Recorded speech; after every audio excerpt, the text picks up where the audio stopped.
2008, worked in mortgages almost 2 decades now. So I can tell you that I've learned a lot about how to market industry data to sell to clients, to sell to real estate agents, business professionals. So what I'm going to teach you today, I hope that you will take from this, spreadsheet, worksheet, and then go run and generate more leads for your own businesses. Super helpful stuff that keeps your presenter happy is if you guys have questions, if you'll put them in the chat. All of the information will be made available to you guys after the class, but the more interaction, the better it'll be, okay? I'm gonna go ahead and start by sharing my screen, and then we're gonna rock and roll, okay? Awesome, can everyone see my screen? Can I get a head nod? Yes, we can. Okay, cool, awesome. Alrighty, so first things first, when it comes to selling the market, I just want to go into how communication has changed since COVID. So it used to be that our highest conversion tactics were face-to-face meetings, in-person classes, events, phone calls, text, and direct messages. Because of social distancing, things have become so much more difficult when it comes to arranging events where we can actually close deals. People don't feel comfortable. Sometimes people are sick. I mean, restaurants close down. I mean, it's made it a lot more difficult. Now there's still the highest conversion when it comes to like closing a deal. But when we're talking about how we're going to sell in 2021 and how we're going to market, what really happens is this is communication pyramid, right? For how we normally close, right? So our highest are, actual communication. And then the supportive stuff are, just how we do brand marketing recognition, right? So it's our emails, our social medias, direct mails, right? So that used to be for informational purposes only. But because now most people are spending most of their days scrolling the internet, we really flip this thing upside down, right? So now we're really going to be heavily concentrating on all of the indirect ways that we're communicating, because our in-touch, in-person, high contact is just so limited right now, okay? So this will be available for you guys. So for the purposes of this class, what we're gonna really be going over is how we advertise, how we direct mail, what our social media looks like, emails, etc. Okay? All right, so does that all make sense to everyone? Okay, cool. All right. So I'm going to go on to, first and foremost, before we get into how to pick out market data to market, you guys really have to understand first and foremost who your actual client is, right? There's tons of market information available, but we only want to pick and choose information that's actually going to be relevant to the people that send us referrals or to our clients. So in order to identify who your clients are, you have to start first and foremost by gathering data, right? So if you're experienced agent in the business, I'm going to ask you to go ahead and collect data from the last 2 to 3 years. I want you to compile if it was a purchase, if it was a sale, if it was a first buy, second home, vacation, investment, price points, loan, if it was conventional, right? You want a property type. Let's say you do a lot of condos or you do a lot of horse properties. You should know who you're helping. Okay. And then once you've gathered that data, then you need to figure out what's this person's biggest problem. So for example, my team helps a lot of first-time homebuyers. First-time homebuyers are, the majority of everybody that we help. And so what's super important is that I figure out in this market today, right, what's preventing them from being homeowners? What are the things that they're most concerned about when it comes to buying a house in this market? Okay. Then I'm going to do a bunch of Google searching and figure out what the data is saying about this person's problem, right?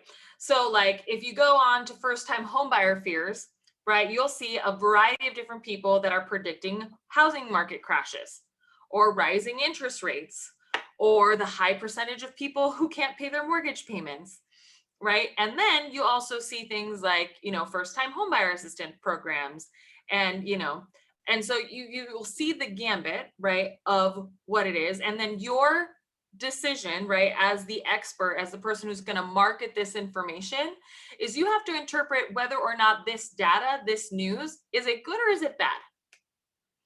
So like when I hear that there's a number like 600,000 people that are on the brink of having their forbearances expire in the next 3 months, right?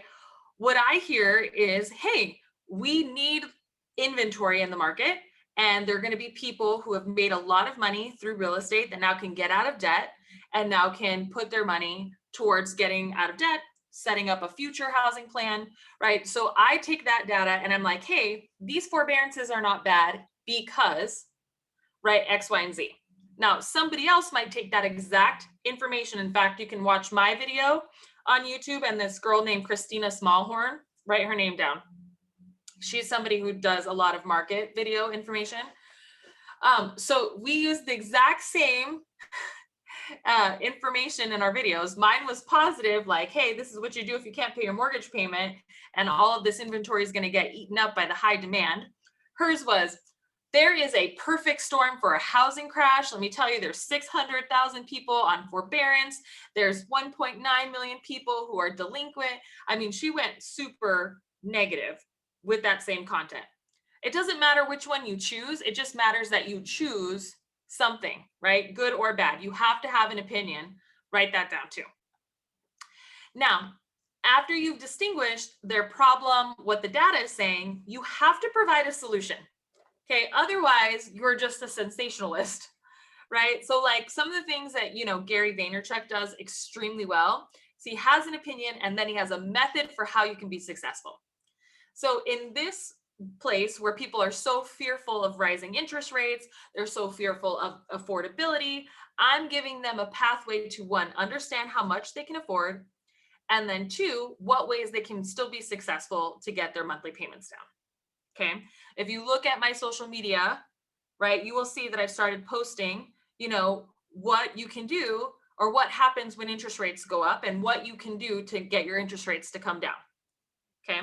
Or monthly payments to come down, right? So I'm giving different options. So you need to give a proven process. It would be great if it was your own. Okay. And then you want to support whatever information you've provided with whatever your clients are saying. So this is where agents always post like testimonials of what clients have said, but a testimonial without context, right, really does very little for people. Like they don't know if it was your proven plan, if you're just a nice person, if the great communication was the reason, right? They don't really understand. So you have to paint the story. It's like, Esteban came to me 6 months ago. He was unsure about his credit, needed to save money. We worked for 6 months on the Smart Steps program. And now he is the happy homeowner of a $300,000 house bought with first-time homebuyer assistance, yada, yada, yada, right? Like I'm painting them through, here's what Esteban had to say about the process. And then his happy testimonial. Do you see what I'm saying? Now that testimonial has a ton of context and you've taken them through like their fears, what the data is saying, how you've provided a solution.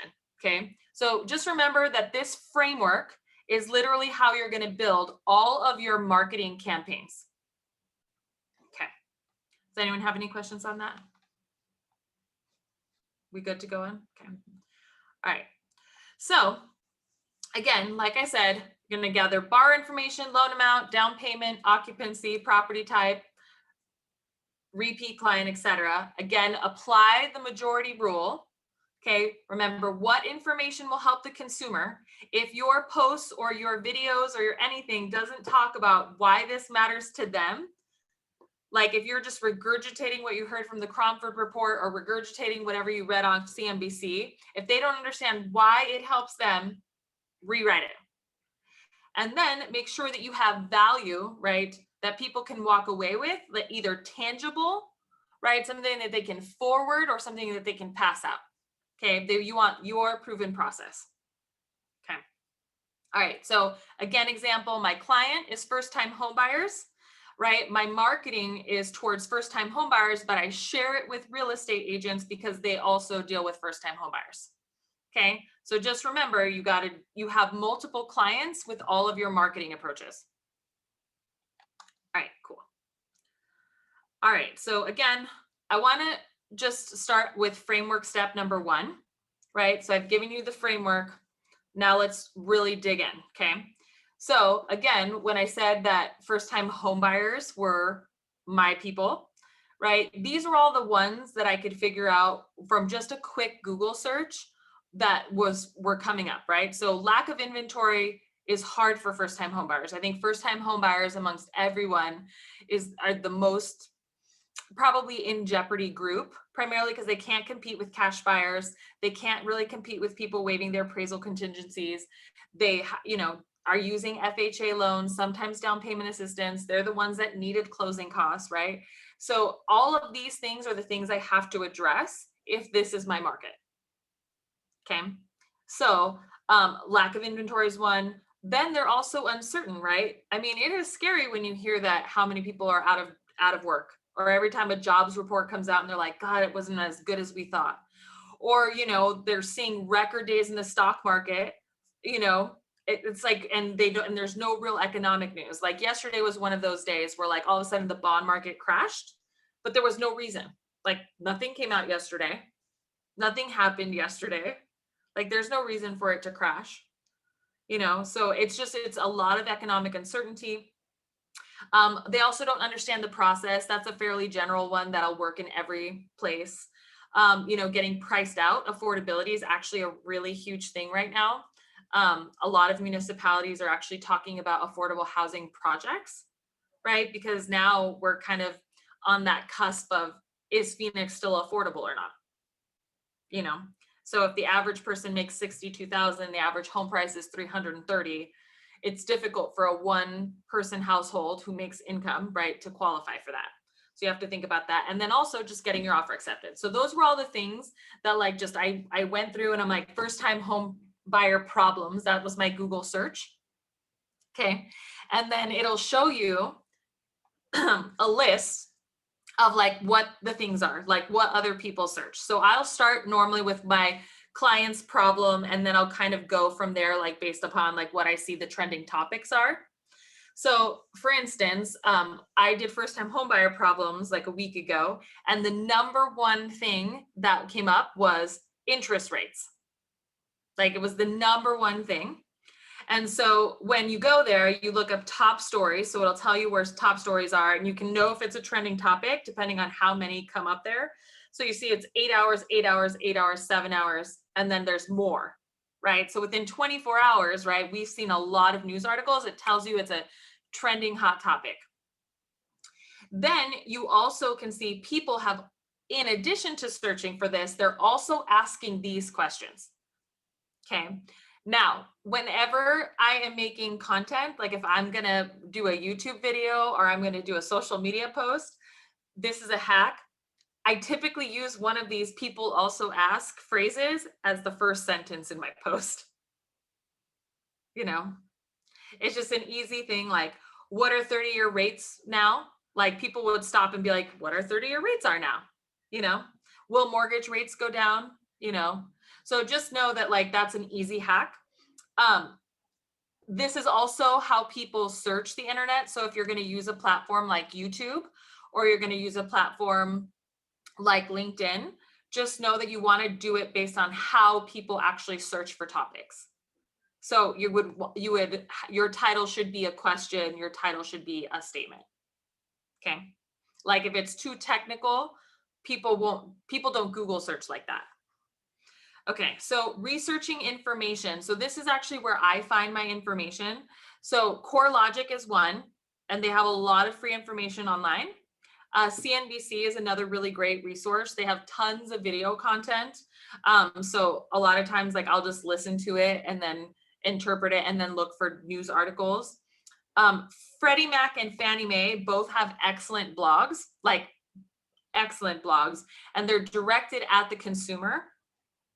Investopedia and NerdWallet have really, really good, just basic terms, articles all the time on housing and real estate. Now, the next four that I'm going to mention are subscription services. So there's always subscription services. If you want to have data that people don't have, you're going to have to pay for it, So Mortgage News Daily is a subscription service that I won because I have to keep track of the bond market every day, but it comes with a ton of articles. I get to chat with other mortgage professionals around the country, right? To, I'll say, hey, I surveyed a bunch of loan officers. Like that's when I do it. I just ask questions and then see what the consensus is. Then Statista. Now that one is one that you pay for. They have tons and like tons of worldwide economic news on like every topic. And they have like an entire housing report. I mean, it's pretty in detail. Keeping Current Matters is one that most real estate agents are aware of, and then National Mortgage News. So just know that you'll want to look up ones that might be more specific to real estate, but those are the ones, like even if they're mortgage related, like I just find that people are looking for that information and they're more likely to talk to a real estate agent about it, believe it or not, than a loan officer. Like I know it sounds counterintuitive, but I can't tell you how many clients actually go to real estate professionals to learn mortgage stuff. Okay. All right. So that's how I do Google search. This will always be your key. If you Google search something that you think is really interesting and nothing comes up, or it's like 6 months to 8 months old, I probably would pass on the topic. It's probably not as relevant as you think. Okay. All right. So, framework number 2, right? How do we give expert advice? Okay. So expert advice is a little bit tricky. One, because you're interpreting data. Okay. And so you want to make sure that everything that you say is factual, right? And you don't want to interpret somebody else's opinion unless you're saying, you know what, I listened to a podcast today and I totally disagree with Gary Vaynerchuk's interpretation of, and then you would have to still know what the actual article was that he was referencing in order to be able to disagree. Like you can't just take, so what happens is you can only absorb 50% of everything presented to you. So like when you read a book, it's 50%. That's the only amount that you can actually comprehend. But you actually remember, believe it or not, 25% of the 50%. So it's a very small portion of information that you retain. And so when people put out this information and other people quote them or learn from them, information gets diluted and it becomes incorrect. So you just want to make sure that you really check the data. And then you always have to tell the client what you think they should do, but make sure that you don't do it in a way where you're the hero and they're not the hero. It's like you want to go, this is what you could do to become a homeowner. Not, I can help you become a homeowner. Does that make sense? Can I get some nods? Yeah. Okay, cool. It's really important because when you make yourself the hero, people actually get really turned off. People want to see themselves as accomplishing the dream, and they love it when you honor and praise them. Okay. So just remember, always use data to state your case, but do not preach. Okay. Have an opinion. You have to have one. Something is good or something is bad. You can't be neutral. Okay. Always research and try not to use phrases like I feel. I am guilty of using that one because I get nervous, but honestly, like people want to know that we know our stuff. If they're coming to us for data and they're coming to us for market information, you can't use words like feel. Like this is what it is. This is, this is what's on the horizon. This is what I predict, right? You can use words like this is what I'm predicting will happen, way stronger than I feel like. Okay, awesome. All right, so then be an authority. So you're going to make yourself an authority. That's just how it works. Like if you guys know Tina Tambor, she's an authority on real estate data in the marketplace. But just so you know, she made herself the authority in real estate market data. She went to go work for the Cromford Report. She started hosting a bunch of meetings. There really isn't any competition in that arena. Everyone believes Tina. I don't know how many people actually double check her, to be honest, but she has made herself the authority. The same way that I have tried to make myself the authority in mortgages, right? If you look at any of my social media, it says America's #1 female loan officer. That's a title I gave myself. It happens to be true. Like I'm actually ranked number 10 in the country for loan officers, but I'm the first lady on the list. So guess what? I'm America's #1 female loan officer. Okay, again, it's just a category that I personally invented, but it makes me an authority in the space. So I want you to understand you need to be an authority figure, right? So people need to know that they can come to you for trending topics. So when you look at my social media, specifically Instagram, because honestly, this is where it's the easiest. Facebook is a scroll, LinkedIn is a scroll. But if you go to YouTube or Instagram, they're pretty well organized. So if you go there, you can see that I have housing updates, mortgage questions. I do lots of hot topics on my Instagram stories feed where I update people on the market. I answer people's questions. I am creating that notoriety that people go, okay, she will have an opinion on this. I wonder what she thinks. Okay. So an example of what I think does not work.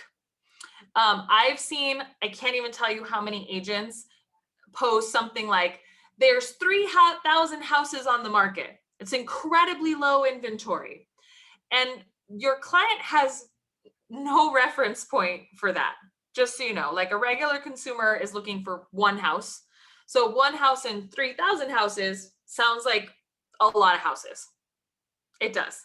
And so the way that you would have to explain that is, hey guys, there's 3,000 houses on the market. I know that sounds like a lot because you're only looking for one house, but let me tell you, there's 10,000 people looking at those same 3,000 houses, and they only want one house too. Does that make sense? And then when you explain it, and it's just like, so this is how the data relates to them, right? So that 3,000 now is way more important, okay? And you have to explain, what does a normal market look like? Well, a normal market is 16,000 homes, something like that. It's like 14 to 16,000 homes. That's a lot. So when you're like, okay, what happened to the other 13,000 houses, right? Well, people aren't leaving. People are paying their mortgages, so they don't have to sell. We have an aging community that's staying put. This is extraordinary amount of times. So if you want to get your house sold or you want to buy a house in this market, here's what you have to do. And then give them your tips. But you can't use information that has no context, right? Otherwise, people they hear 3,000 homes. I promise you they're scrolling. That's only important to other real estate agents. Same thing when people talk about appreciation. They're like, appreciation was up. First of all, regular humans don't use the word appreciation. They just don't. That's a real estate term, a mortgage term. People are like, hey, your house went up in value by $100,000. Catches my attention, right?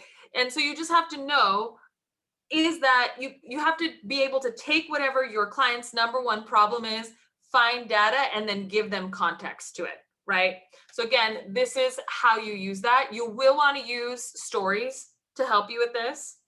I find that when you can share a success story of a client, it's a lot easier for somebody to digest, right? And it makes it less about you. It's just so much easier for them to digest. All right, also sharing personal stories about how maybe you suffered from this. So one of the things that I've been sharing a lot about is I bought my first home with my brother back in 2006.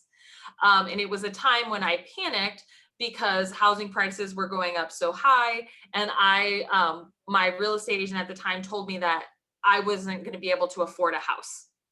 And so I bought a house with my brother and unfortunately made a terrible decision.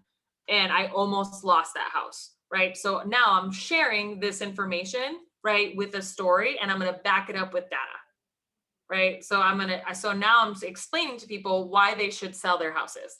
If you have equity, why you should sell now. That there will be another time, right, for certain people to be able to purchase, and I promise you it builds a lot of market cred when you're not just telling every single person that they should be a homeowner. Right? Okay. All right. So let's see here. Oh, one other thing too with this, it's really, really important that whenever you post anything, that it's high quality photos, high quality audio, high quality lighting. It does not have to be professional. I record all of my YouTube videos on my iPhone, but it does have to be quality. When I look at it, if I see that the sun's beaming in my face, I make myself re-record it. If I hear that the audio doesn't work, I make myself re-record it. So there's things that you can do to make sure that things look good. All right. All right, so notes on content. If you cannot, within 3 seconds, determine why someone should care about your post, it needs to be rewritten. If you can't figure out what the call to action is, what they're going to take from your post, like is there a link they need to go to, a phone number they need to call, a place they need to visit, you got to rewrite your post. Okay. If your 10-year-old cannot understand your content, you got to rewrite your post. Okay. The other thing is too, you really want to make sure that you are authentic in your voice. So if you talk like a valley girl, like Jamie used to say that I did, you got to still talk like a valley girl in your posts, right? People expect me to be casual because that's the way I communicate. If all of a sudden I was like wearing a business suit and only using, multiple syllable words, people would be confused. It's not authentic. So however you show up in real life, you have to show up on social media the same way. People get weird about that because they think that they want to put their most professional foot forward, but people just want to connect. And especially nowadays when they don't have that human connection, they want to know behind the scenes. They want to know what you're really like. You need to make sure that you're being super authentic to your actual voice. All right. This is tough when you use a social media company, guys. They will not know how to market for you. They will not have any idea how to do this framework. They'll just post pretty photos and be like, time to buy, ? Hashtag first time home buyer, hashtag, home goals or whatever they say, you really need to make sure that you are finding somebody who really understands this framework or hand them this framework. Also, you need to be super consistent. I think anywhere between 3 and 5 times a week is super consistent. Daily would be great. It takes 8 times of repeating the same message before it actually registers in someone's head. And if you think that it's too many times, go to my social media for real. I literally post the same message all week long, every week. It's not too many. And like most of the time, it's only a small percentage of people that engage with your social media that actually see your stuff. So 8 times before they even recognize it. All right. So this is an example of what providing a solution looks like. So this is framework number 3. So for me, housing affordability is like a really big deal. And I deal with a lot of first-time homebuyers who have no idea what an appropriate housing payment is going to be. And so a lot of them just have no idea, though, in general, a budget. Like 9 out of every 10 people I talk to have no budget. So I teach them how to budget, what's an ideal payment, right? I'm showing them how to save up their down payments, their closing costs. So and I call it the SMART steps, right? And SMART stands for spending, making, assets, reductions, returns, timing. And so for me, I can just walk them through all of this. And this is my proven plan for how to get out of debt, for how to save for your house payment, yada, yada, yada. Okay, so it's my proven plan. You guys have a proven plan for how you show people homes, how you get offers accepted, how you sell properties, how you sell them for max dollar, how you search for off-market properties, how you network with other agents. There's so many different strategies that you take when you're trying to sell a home. You just have to turn one of them into something that you can market. Okay. And then all of these things, guys, have a call to action with all of my posts. So a lot of times I'll ask them to go ahead and download this budget with the intention of capturing their information.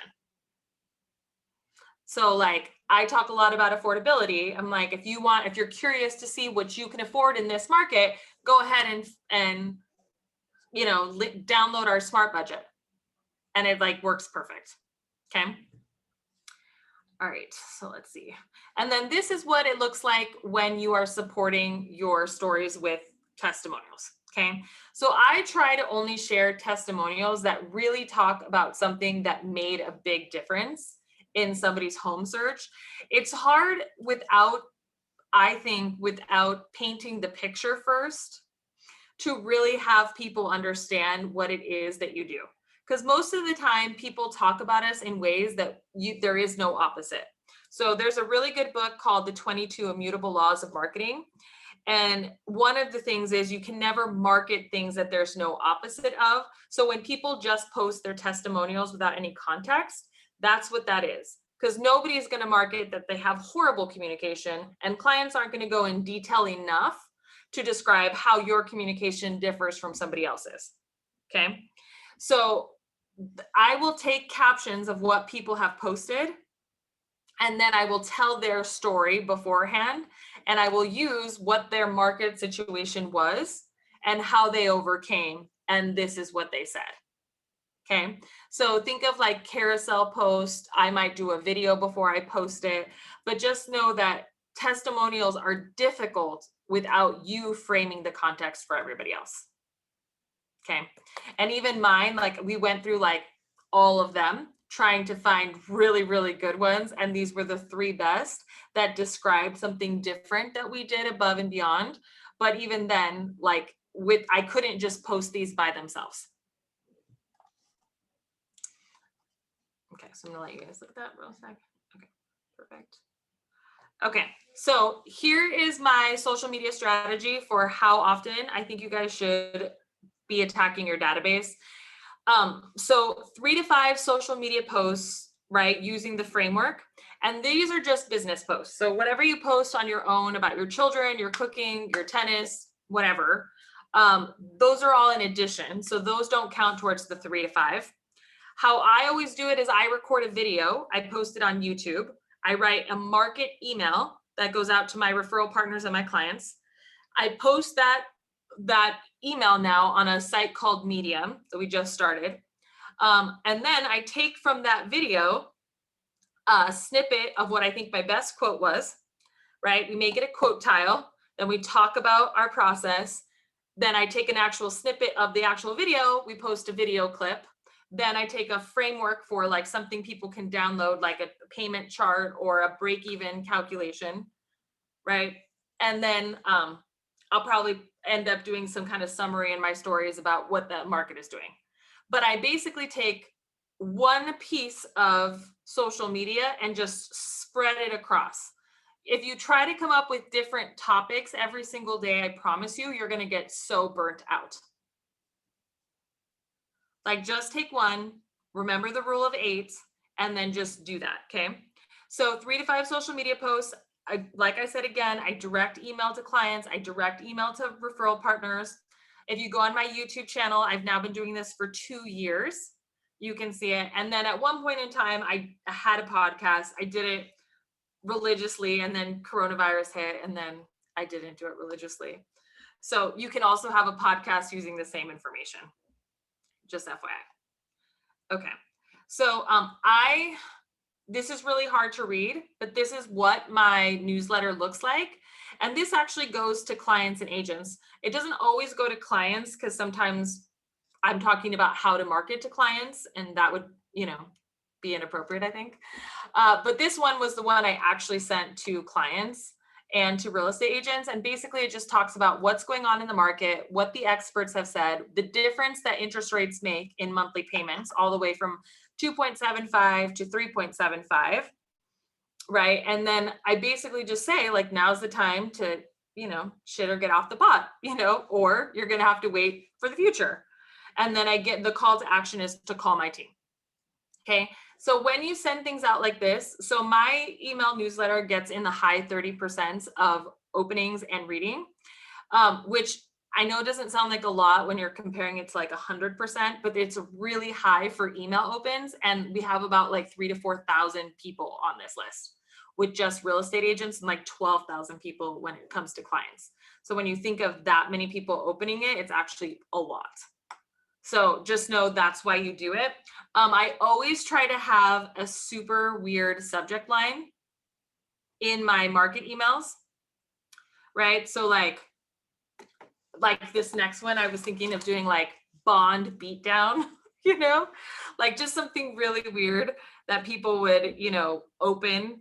I've had that, that one time I ugly cried. It was also about the market, because the market like moved more than a point in one day. It never happened. So like you want subject lines that are going to get people to open this. Okay. So I send this out weekly. These are what the YouTube channels look like. They're like not fancy. As you can see, it's just like me in front of a brick wall. Now they're just me in front of my desk, literally.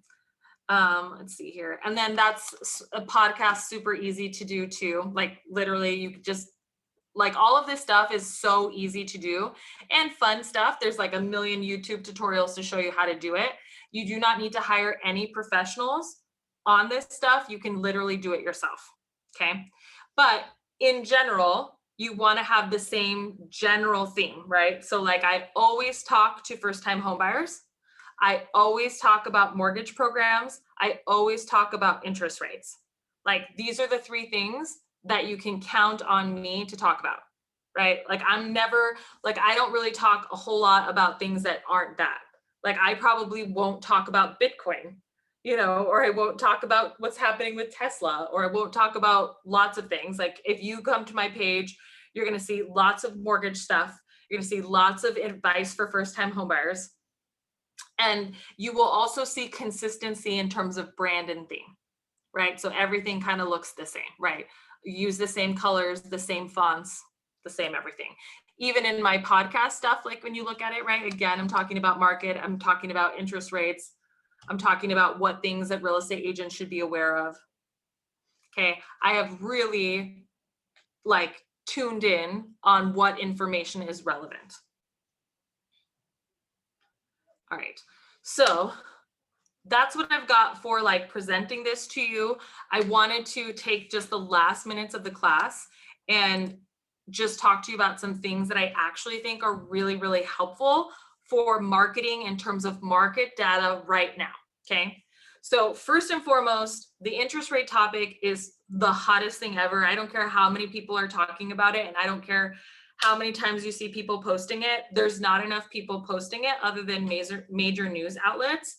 What I would do if I was a real estate agent is I would talk about how like higher interest rates over a long period of time are going to slow demand for housing. Like that's just how supply and demand works. So if you were somebody who needed to sell for top dollar, when should you make your decision?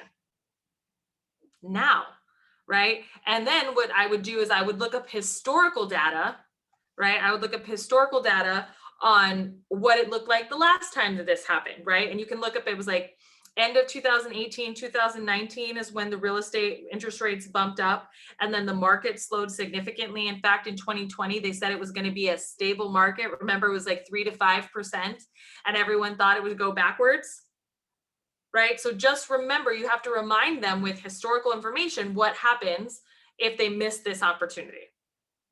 Okay. The same thing, like, and we need more inventory. Bottom line, we just need more inventory. Okay. And the other thing I would look at, guys, is that they just gave a 3-month extension to everybody with a forbearance because they don't know what to do. Affordability is still probably the #1 threat to the US economy right now. And if a bunch of people start foreclosing, it's going to be detrimental to everything. So it's so super important that you guys know there's no way to pull who's in forbearance. Okay. I've asked the title companies, I've tried to buy the information from Black Knight, like there is no way to find out exactly. So what you need to do is you need to put out information for what happens, right? So right now they're going to be contacting you and going and offering you one of 3 different payment versions. Okay. So like you can tag on the payments and defer them to the end of your loan without any penalty, but just know that you will have to pay your property taxes and insurance. Okay. And we've all received those escrow notices where they bump your payment up $100 to $200, right? So people have to be prepared that that's going to happen. The other thing is they can modify their loan and just add a little bit at a time so that they don't extend for, longer. Or they can sell their homes. And a lot of people have gotten really in debt during coronavirus, from supplementing their lifestyles. Quite frankly, people have income reductions, employment reductions. They're still experiencing those things. So really, really important that if somebody needs to sell, that they know what their options are. Okay. And you can say, look, interest rates are increasing. There's a good chance that in a year to 2 years, you'll be in a better position to purchase. but you need to be able to use this data to help you guys get more inventory. Inventory is the number one problem we have in this marketplace right now. So those are the two things that I would be taking and just really like hammering out, right? And all of those people who think that there's going to be a housing crash, well, I mean, you would have to explain how like more than 30% of the population is going to lose 25% or more in equity over the next year. That is unlikely. Okay, a housing crash is really unlikely, but like being able to maximize your return on your investment, that has a high probability. Like there's a high probability that right now is the highest time that they will get the maximum return. And that's because interest rate, like that is literally how supply and demand works. Interest rates go up, there's a short-term peak in interest, and then it starts to drop. And markets take a really long time to shift, guys. So just so you guys know, the market in 2005, at the end of the last quarter, was when the market actually started shifting for the Great Recession. They didn't even start talking about the shift until 2007. That is a long time. It wasn't even considered a catastrophe until 2008. And then it didn't bottom out until 2011. So it takes a long time for markets to shift, but wouldn't you have really wanted to be the person that sold their house at the beginning of 2005? Right? Aren't those people kicking themselves? You know? So and then for the people that get worried that they're buying at an overinflated price, the other thing that you should know is that home values double every 20 years. So even though there was a great bump and a great dip, if you bought your house in 2000 and you're selling your house in 2020, your house doubled in value. Like there's no other investment that does that, literally nothing.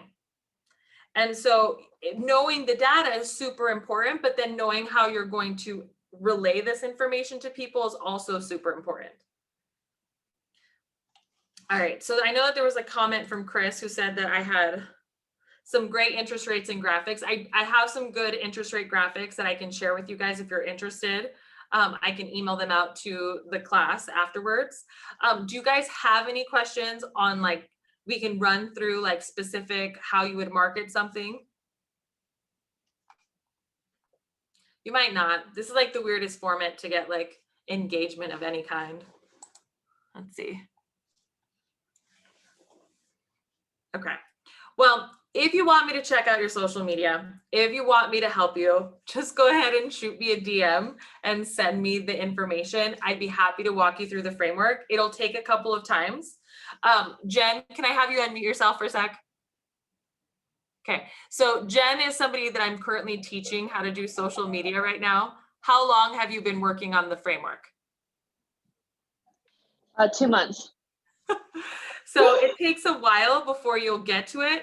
Positive information about this is that at first, nobody really looks at your social media, right? Your engagement is low. So you can just start doing it. And then as you get it, then people will see it.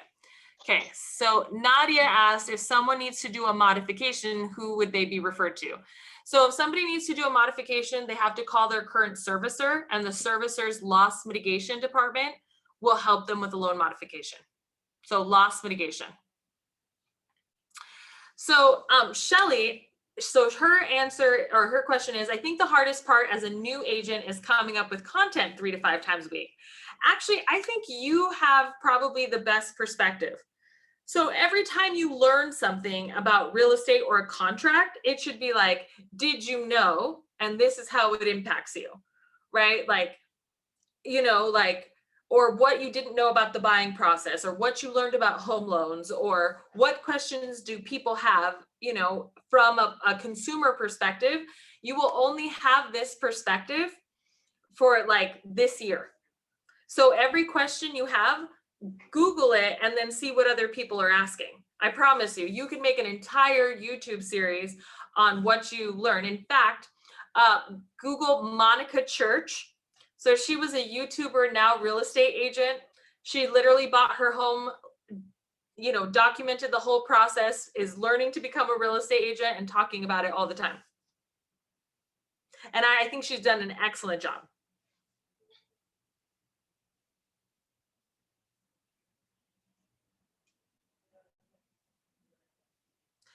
Oh, Chris has a really good point too. It says also the benefit of being a new agent is that your social reach isn't diluted with a million real estate agents.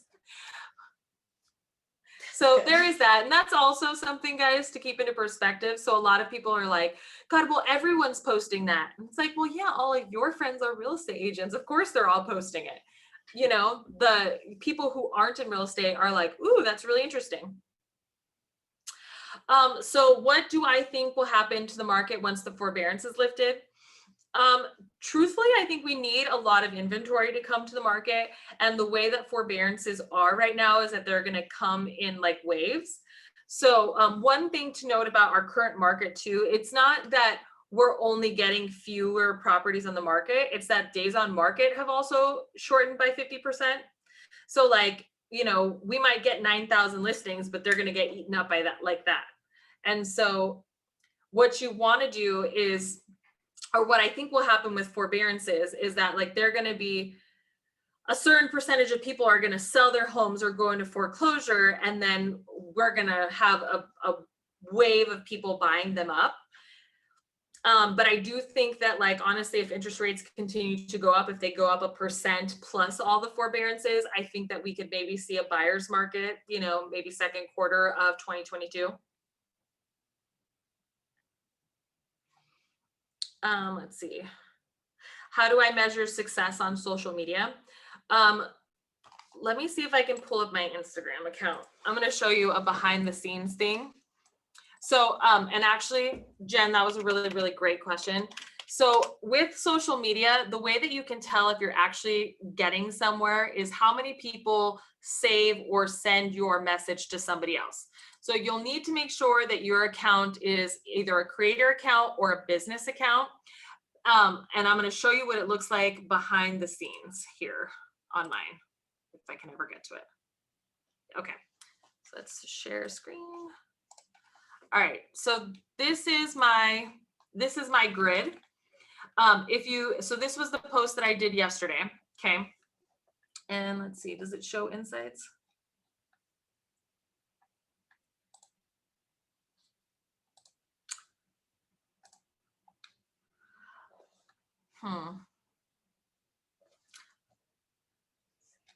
All right, hold for 2 seconds. Do you have my phone? Yep.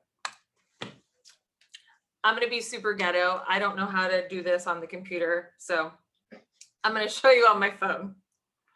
Okay, so these were the posts I did literally last night. And what you'll wanna check is this thing called, it's like view insights, like right there. It's on your creator accounts. So when you hit that, it'll tell you the posts.